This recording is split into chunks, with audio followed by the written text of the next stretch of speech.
Subscribe کیجیے ہمارے channel کو اور بیل آئیکن کو دبائیے۔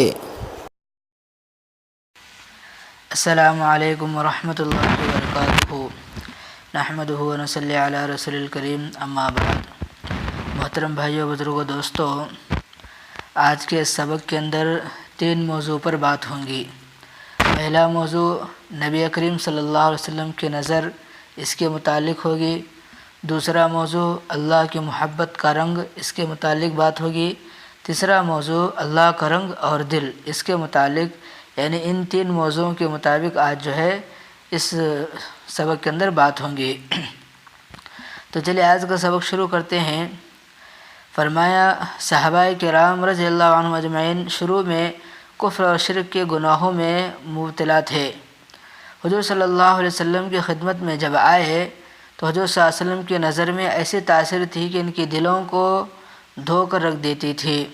یعنی حضور صلی اللہ علیہ وسلم جب نظر خدمت میں آئے تو جب آپ صلی اللہ علیہ وسلم کی نظریں ان پر پڑی تو آپ صلی اللہ علیہ وسلم نظر کے اندر ایسی تاثیر تھی کہ ان کی نظریں جو آپ صلی اللہ علیہ وسلم نظر جو ہے ان کے دلوں کو دھو کر رکھ دیا، یعنی بالکل وہ جو ہے گناہوں سے پاک ہو گئے۔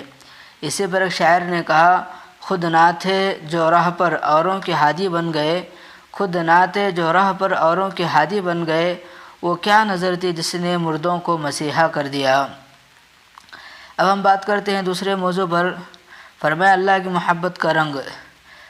فرماتے ہیں کچھ لوگ رنگ فروش ہوتے ہیں، کچھ لوگ رنگ ساز ہوتے ہیں، کچھ لوگ رنگ ریز ہوتے ہیں۔ ایک رنگ کا بیچنے والا اور ایک اس رنگ کو کپڑوں کے اوپر چڑھانے والا۔ جو بیچنے والا ہو اس کو رنگ فروش کہتے ہیں، جو رنگ اوپر چڑھانے والا ہو اس کو رنگ ریز کہتے ہیں۔ کتاب و سنت ایک رنگ ہے، علماء کرام رنگ فروش ہیں اور مشائخ و صوفیاء رنگ ریز ہیں۔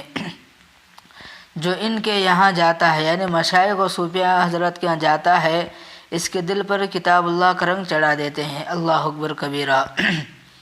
اب ہم بات کرتے ہیں تیسرے موضوع پر، جس کو تذکرہ میں نے پہلے بتایا تھا۔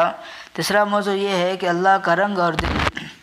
قرآن پاک نے فرمایا گا صبغۃ اللہ ومن احسن من اللہ صبغہ، اللہ کا رنگ اور اللہ کے رنگ سے کسی کا رنگ بہتر ہے تو اللہ کے رنگ کے علاوہ کسی دوسرے کا رنگ بہتر نہیں ہے۔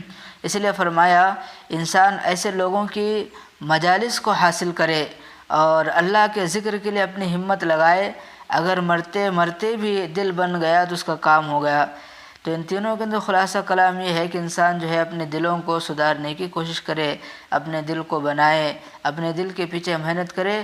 اس کے لیے فرمایا جیسے صحابہ کرام نبی علیہ الصلوۃ والسلام کی صحبت میں بیٹھ کر اپنے دلوں کو جو ہے بنایا، اسی طرح ہمیں بھی چاہیے کہ ہم بھی جو ہے اللہ والوں کی محفل میں بیٹھ کر، اللہ والوں کی مجلس میں جا کر اپنے دلوں کو سدھارنے والے بنے۔ کیونکہ اگر دل بن گیا تو باقی تمام چیزیں جو ہے بن جائے گی، اگر دل بگڑ گیا تو پھر تمام باقی چیزیں بھی جو ہے بگڑ جائیں گی۔ بس اللہ سے دعا ہے کہ اللہ تعالیٰ جو ہے مجھے اور آپ کو ان تمام باتوں پر عمل کی توفیق عطا فرمائے۔